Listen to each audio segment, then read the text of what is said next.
Hello everyone, welcome to GradDr. So in this lecture, we will study about the mass and density of the earth, how it can be calculated from the Newton's law of gravitation. We will study about the inertial and gravitational mass, the difference between inertial and gravitational mass.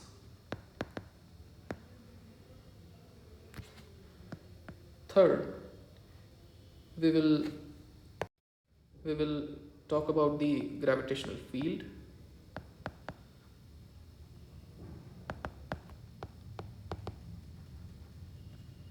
Gravitational field intensity and gravitational potential. Gravitational potential.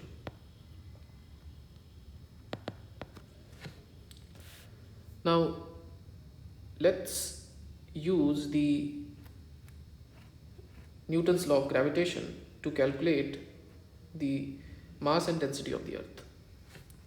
So for mass and density of the earth, we know the formula small g is equal to gm by r square. So we will have capital M is equal to small g r square upon capital G. We all know the values of small g, r and g. So 9.8 into 6.4 into 10 to the power 6 square divided by 6.67 into 10 to the power minus 11.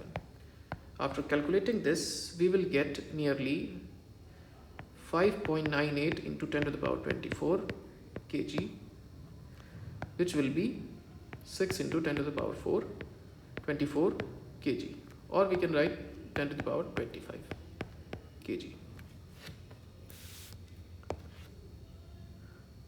For the density of the earth,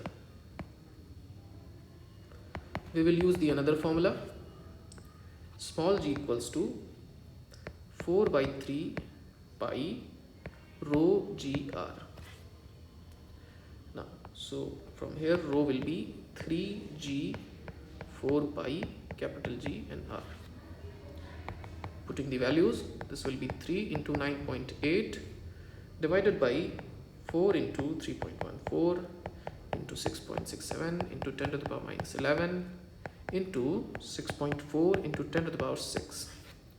After calculating all these, we will get 5478.4 kilogram per meter cube. So this is how we calculate the density and mass of the earth. Now let's talk about the topic inertial and gravitational masses.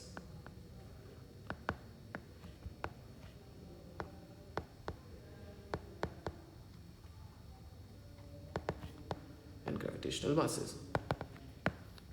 So first of all, what is inertial mass?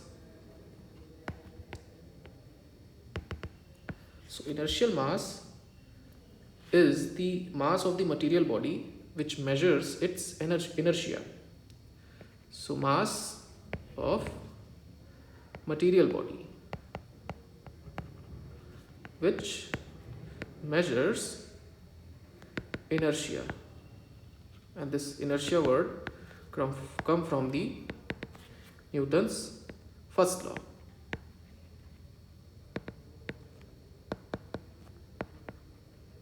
We have read about the inertia of motion and inertia of rest. So inertia is basically the property of mass.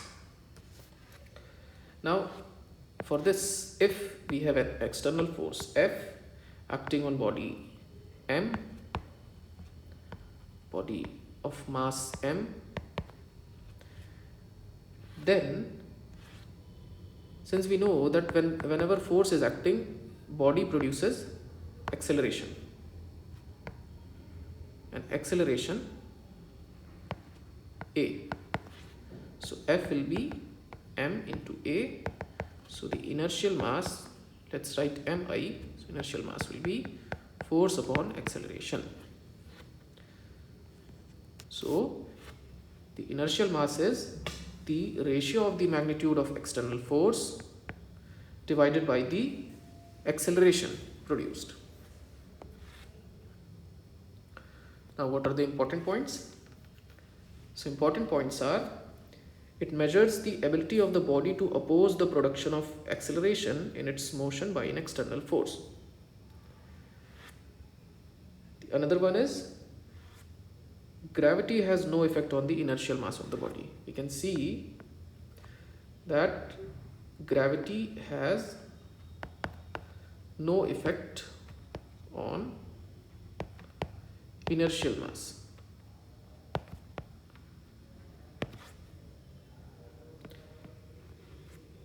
Next is, it is proportional to the quantity of the matter contained in the body.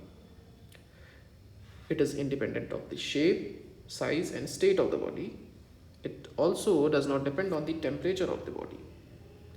It is conserved when two bodies combine physically or chemically. So inertial mass is a conserved quantity, although mass on a particular place is a conserved quantity according to conservation of mass and energy.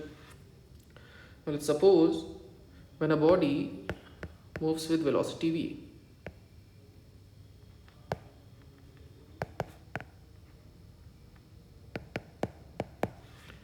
then its inertial mass m will be given as, in the relativistic case, m naught 1 minus v square upon c square. M naught is the rest mass and c is the velocity of light in vacuum.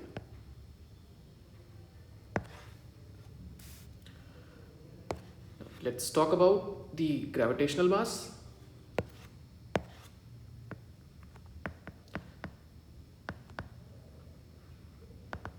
So gravitational mass. So gravitational mass is the mass of material body which determines the gravitational pull acting upon them. Mass of the inertial body, mass of the material body, which determines the gravitational pull acting upon it. The gravitational pull acting upon it. So let's say if capital M is the mass of Earth and R is radius, then the gravitational mass mg will be from the equation F is equal to capital G capital M mg upon R square. So from here we will get the gravitational mass as Fr square upon Gm, which will be F upon Gm by R square. We know that this Gm by R square is G. So for different masses and radius of celestial body or any other heavier body, this gravitational mass will be different. Let's write this as E. So F upon E, where E is the Gm by R square term.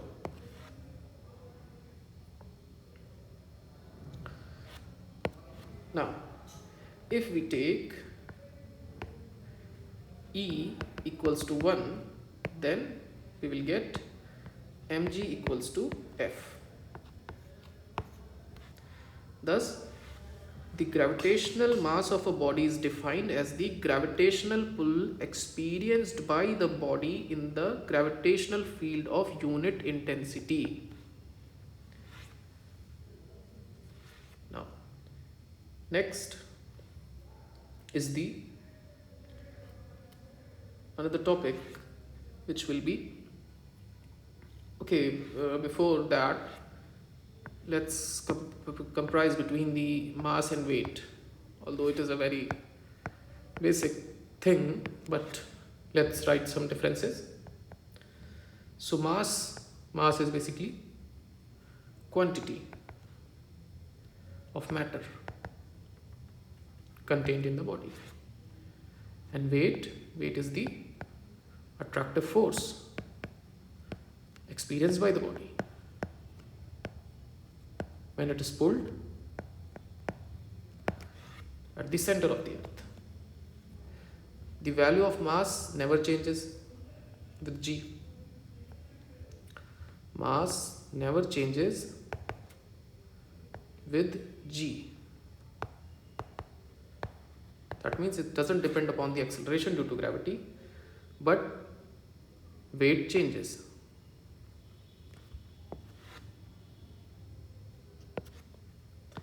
Third one will be, it can never be zero for any material. Weight at infinity means outside the gravitational pull or gravitational field of any heavier body, the weight of the body can be zero, and also at the center of the earth the weight is zero. Let's talk about the dimension. So dimension will be m. Here the dimension will be of force, so mLT minus 2. How weight is measured? So it is determined by physical balance. And how weight is determined? It is determined by spring balance. Mass is a scalar quantity. It doesn't have direction. And weight is a vector quantity, always acting towards the center. Now let's talk about the next topic. So our next topic is gravitational field.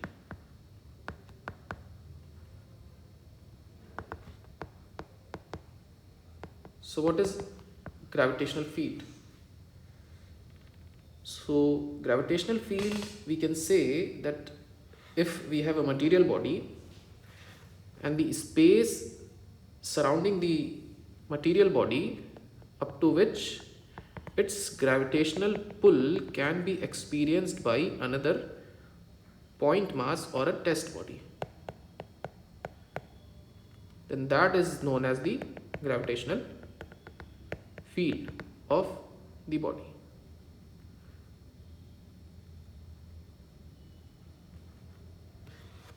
Next, let's talk about, if this is the gravitational field of the body, then what is the intensity of the body? Gravitational intensity.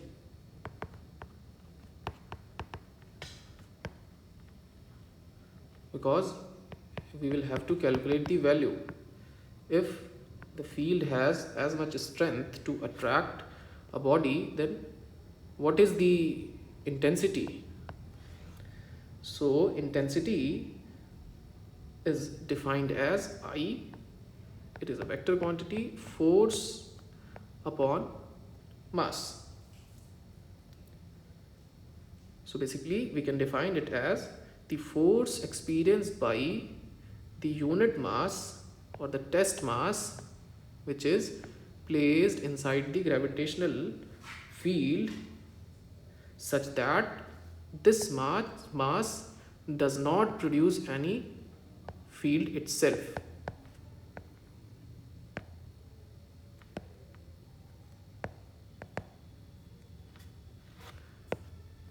Any field itself.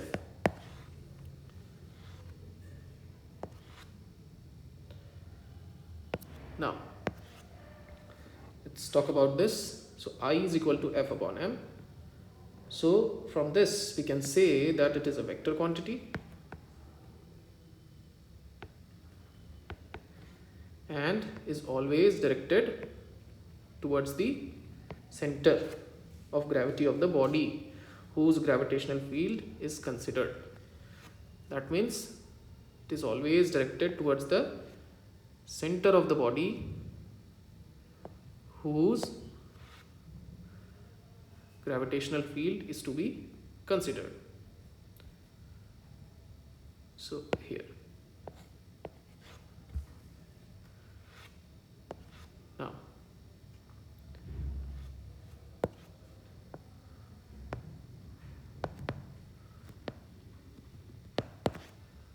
second point will be, if we talk about the unit, so this will be Newton per kg, or we can say meter per second square. So it is like an acceleration, but it's not an acceleration. Third dimension, so this will be m0 lt minus 2. Now let's consider that if we have a source point which is of mass capital M and a test mass small m.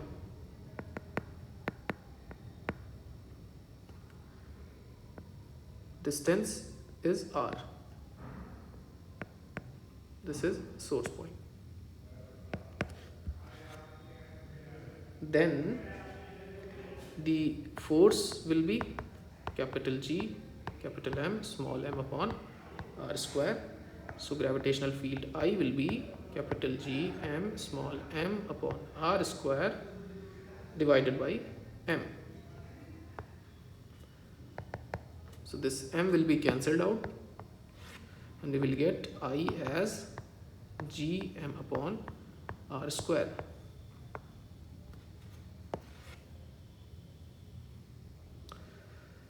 These all expressions are looking similar to the acceleration and to the acceleration due to gravity, but it is a different thing.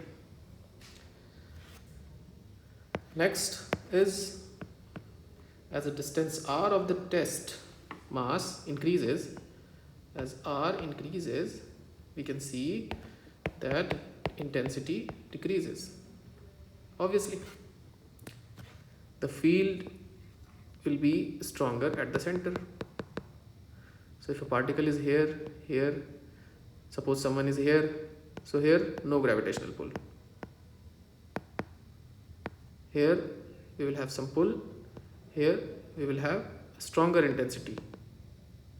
The pulling will be stronger in comparison to this one. So I is inversely proportional to 1 upon r square. This also follows the inverse square law. Let's say when r is infinity, or r is infinity, that doesn't mean that it is very much far away from the planet. It may be that it is just outside the gravitational pull or the gravitational field of the body. This will also be considered as r is equal to infinity. Then the intensity will be 0. Obviously, no effect. Next is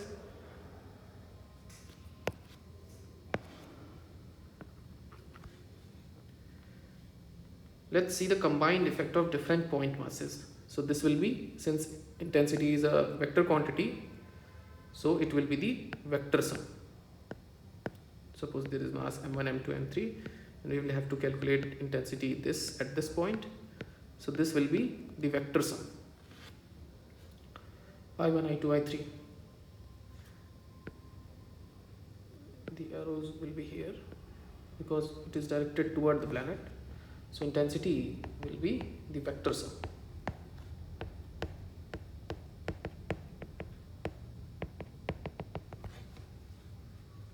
Next is point of zero intensity.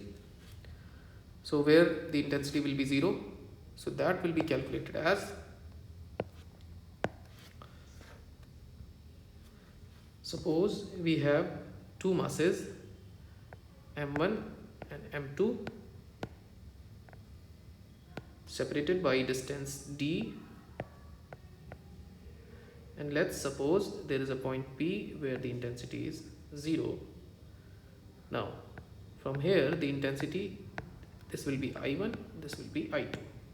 Let's say this distance is x and this distance as d minus x.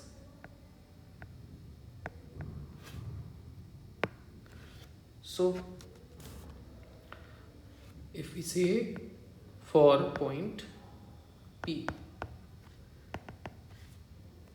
the vector sum I1 plus I2 will be 0 because it is cancelling out, or we have to calculate where at point P where the intensity is 0.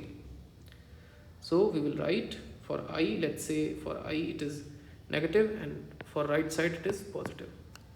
So this will be minus g m1 upon x square, and this will be g m2 upon d minus x square equals to 0. So when we will calculate this, we will get x equals to under root m1 d upon root m1 plus root m2. Try to calculate this, and d minus x will be under root m2d divided by the root m1 plus the root m2. It's not very tough, it's simple. There will be a quadratic equation, and this quadratic equation will be easily solved. No, or you may not get a quadratic equation. Yes, the square terms will be cancelled out and you will get a simple term.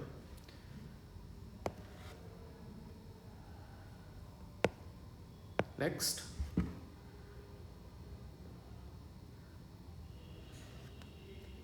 now gravitational field is a line, straight or curve such that a unit mass placed in the field or another mass would always move along this line.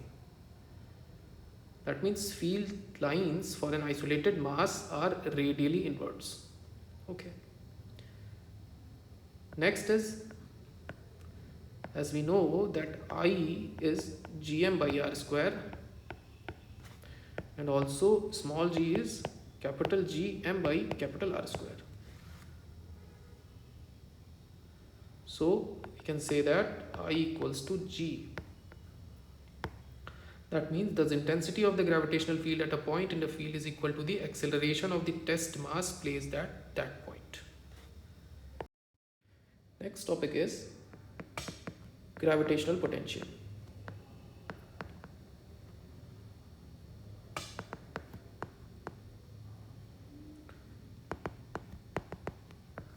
So gravitational potential is that we know that the amount of work done in bringing a unit test mass from infinity to the gravitational field of the reference mass, or the mass or the source mass. So we can say that at a point in a gravitational field, potential V will be the negative of the work done per unit mass in shifting the unit mass from some reference point infinity to a particular point. So negative of the work done, test mass m, to the field of this, or suppose anywhere. So V will be this. So V is equal to W by M. Now we know that work done is F dot dr.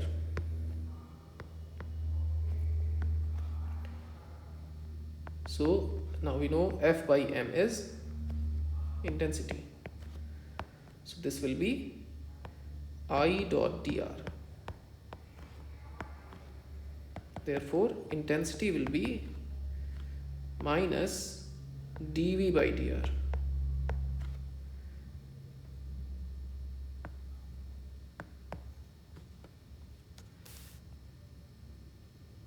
Let's say what this negative gradient defines. So the negative gradient of potential gives the intensity of field. It also indicates that the direction of intensity is in the direction where potential decreases.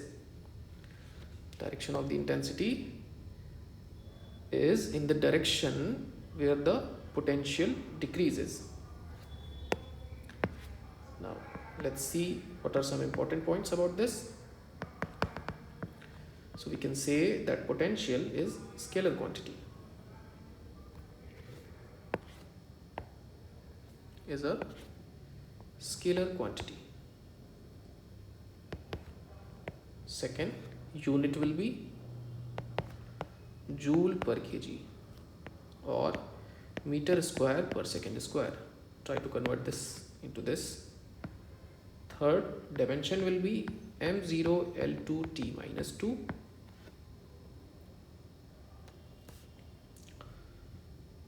Now let's say if the field is produced by point mass,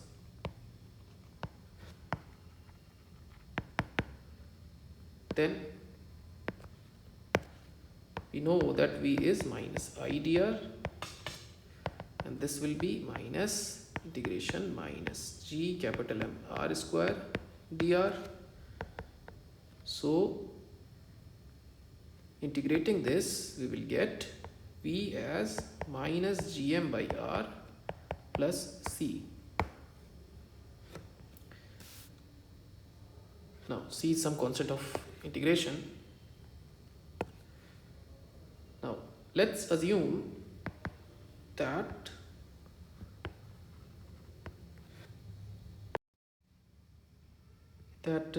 reference point is at infinity, and potential to be zero, then 0 equals to minus Gm by R plus C. So in place of R we will write infinity, so we will get C is equal to 0. That means the gravitational potential equals to 0. That means at infinity, when the reference point is at infinity, then the gravitational potential will be 0. Next, we'll talk about gravitational potential difference. So when we talk about the potential difference, then the reference point will not be infinity. It will be from one point to another.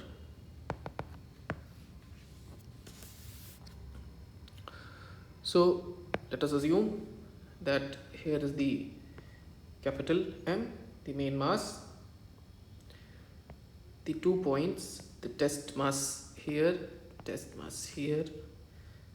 is only a single mass, A, B, and the distance from this, let's assume RA and RB. The potential VA at this point and VB at this point. So how it will be defined? It will be defined as the work done to move a unit mass from one point to other in the gravitational field. So what will be the gravitational potential difference? From bringing the test mass M from point A to B under the gravitational influence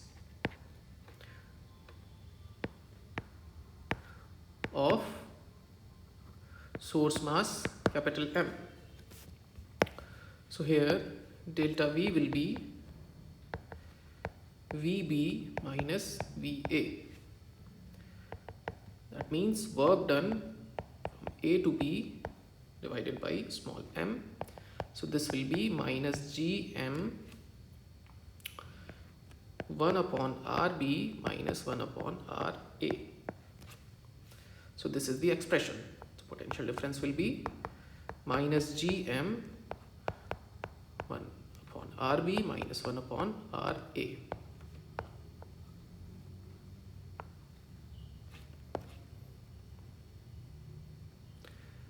Now, what if we have large number of particles? That means the source mass m is here and we have different masses.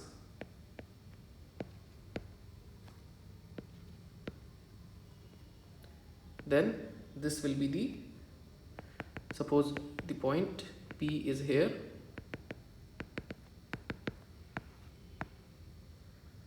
and the distance is, suppose this is R1, R2, R3, R4 and R5. Then potential due to large particles, large number of particles, is the scalar addition. So see, we are writing scalar addition. That means potential, we have already talked that potential is a scalar quantity. So it is the scalar potential. That means the total potential will be sum of all the potentials. It will not be added as the vector term since it is a scalar quantity. So this will be minus Gm upon R1 minus Gm upon R2 minus Gm upon R3 and so on. So we can write this as minus G summation I is equal to 1 to, suppose, up to n masses Mi upon Ri.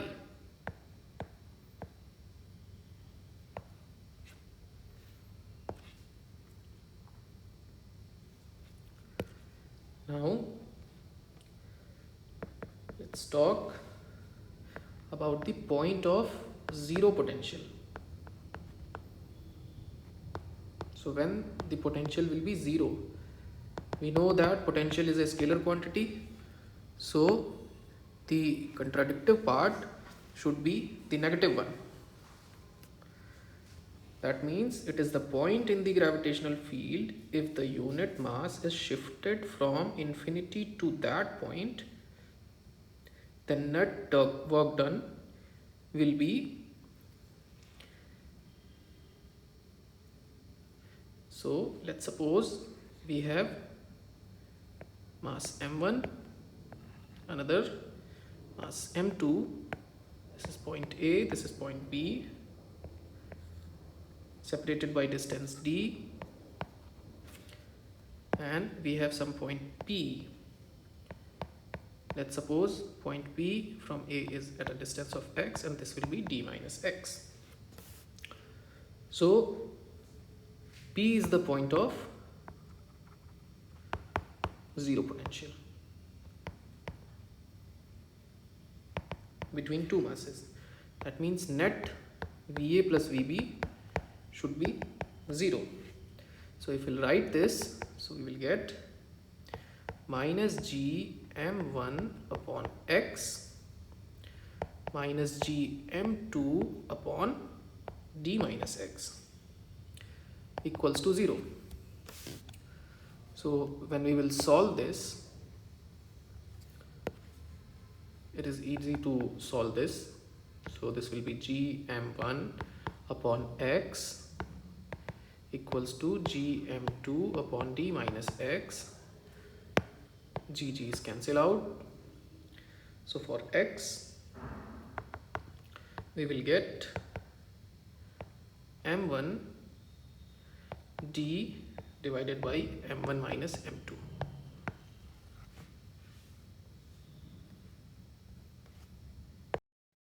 Now let's talk about the gravitational potential energy. So the next topic is gravitational potential energy. So it will be between the two masses, capital M, this small m,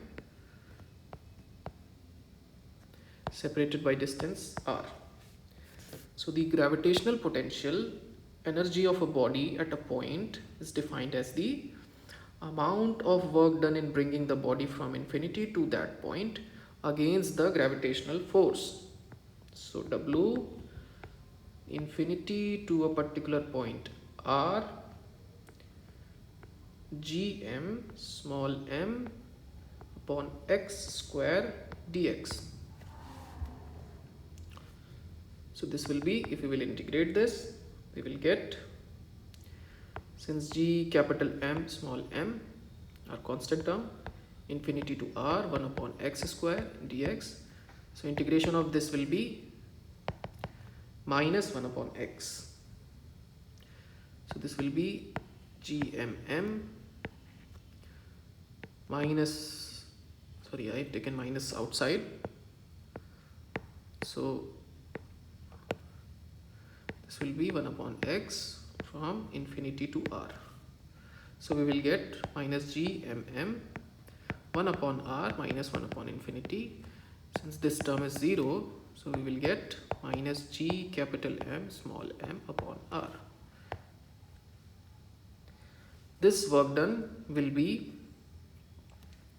stored in the form of potential energy, and it is known as the gravitational potential energy.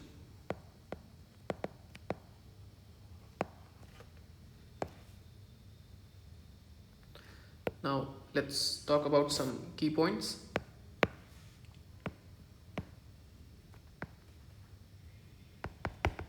So what will be the key points? We see that since work done is a scalar quantity, so the gravitational potential energy is also a scalar quantity.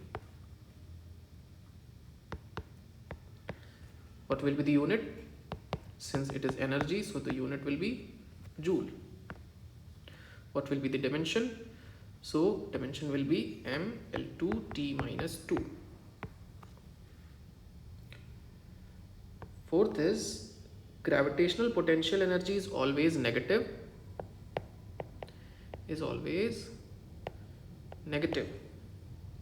In the gravitational field. Why? It is negative, U is always negative, because the force is always attractive in nature. Force is always attractive in nature. So for attractive force, try to remember that the potential energy will be negative. Fifth, now if we see from the equation, as now I was talking about, as distance r increases, we can see from the formula, as distance r increases, the gravitational potential becomes less negative. That means U increases. Okay. Next is, if r becomes infinity, then it becomes 0.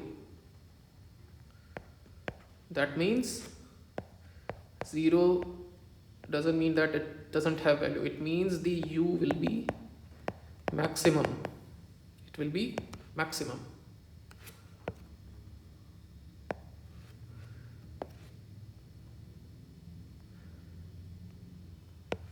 Next, now if suppose we have discrete distribution of masses, m1, m2, m2, m3 and so on, like this, and this, m1, m2, m3, m4 and so on up to mn. So the gravitational potential energy will be sum of all the potential energy due to the two masses, combining two masses. So this will be G m1 m2 upon distance between m1 m2 plus G m2 m3 upon distance between 2 and 3 and so on. Next, if if suppose a body of mass m is moved from a point at a distance r1 to point of distance r2, then what will be the change in potential energy? And that will be written as from r1 to r2. In the above expression, we have written from infinity to r. So if there is from r1 to r2, then we will write from r1 to r2 g capital M small m x square tx. Okay. So after solving this, we will get minus g m small m 1 upon r2 minus 1 upon r1, or we can say delta u will be g capital M small m 1 upon r1 minus 1 upon r2. Now, as r1 is greater than r2, so delta u will be negative. It means that, what is the significance? It means that if a body is brought closer to earth, its potential energy decreases. That's why when we say that if a body is taken up to height h, its potential energy increases. We have studied this in basic mechanics in class 9th, 10th. So this is the concept. Its potential energy increases, but if it is brought near the earth, its potential energy decreases. When it is taken up to the height h, its potential energy continuously rises. It is stored. Okay. So idea lies here. Next is, now let's talk about the relation between gravitational potential energy and potential energy. Gravitational potential energy and gravitational potential. So u is minus g capital M small m upon r. So this will be small m minus capital G m upon r. Therefore, u will be m capital V. Next is, what is the gravitational potential energy at the center of the earth relative to infinity? The gravitational potential energy at center relative to infinity.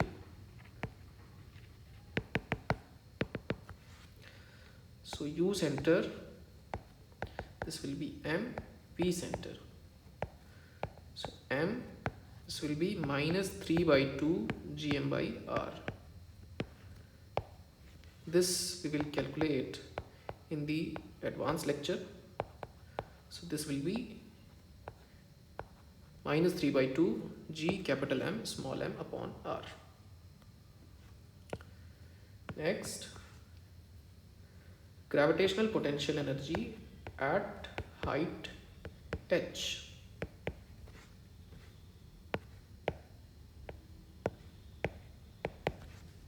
So this will be UH minus G capital M small m upon R plus H.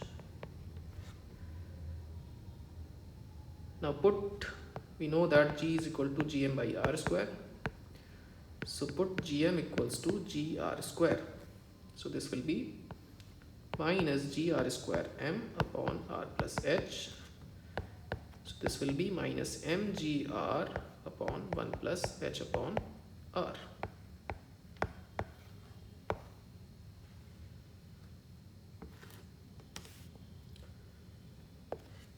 Now let's talk about the work done against gravity.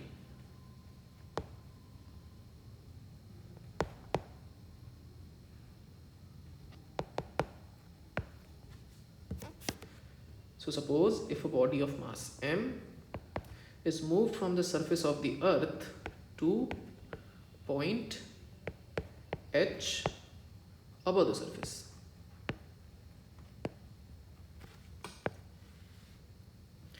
Then change in potential or the work done against the gravity, against gravity will be W or delta U equals to G capital M small m 1 upon R1 minus 1 upon R2. Here R1 is the radius of the earth or the at the surface, and R2 will be R plus H at height above the surface. So this will be G capital M small m 1 upon R minus 1 upon R plus H. Now if we will solve this, so this will be G capital M small m R plus H minus R plus H. This R will be cancelled out, and we will get G capital M small m upon R square 1 plus H upon R.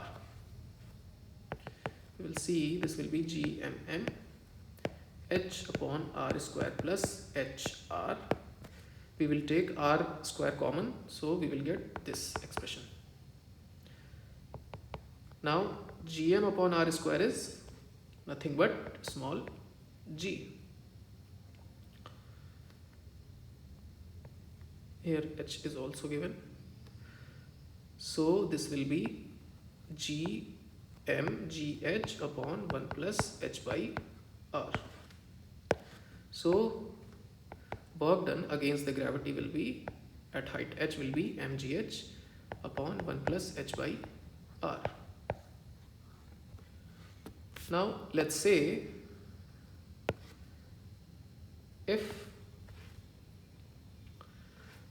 now let's talk about the important points directly. Key points. So suppose when the distance h is not negligible, it's not very smaller than r, and it is comparable to the radius of the earth, then only we will use the above formula. This one.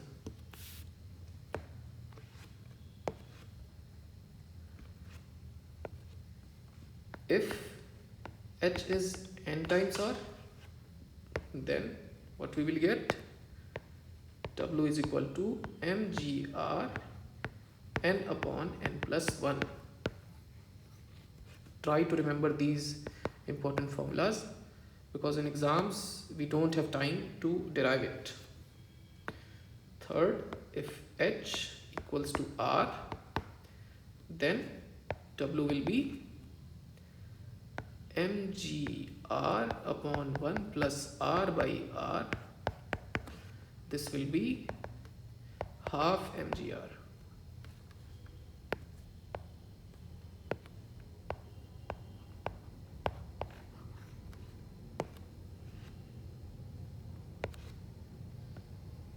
Now if h is very small as compared to radius of earth, then h by r, it cannot be neglected.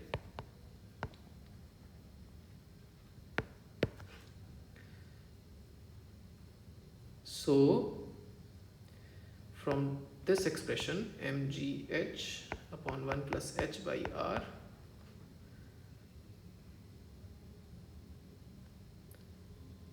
I have written something different. If it is very small, then it can be neglected. Okay, since it is very small, so it can be neglected. The h by r ratio will be very small. This will be very small. So this will be mgh upon 1. So it is mgh. Since h by r will tend to 0. So this completes the total topic. I hope you all enjoyed it and learned it. Next topic will be on the escape velocity satellite, geostationary satellite, Kepler's law. Thank you.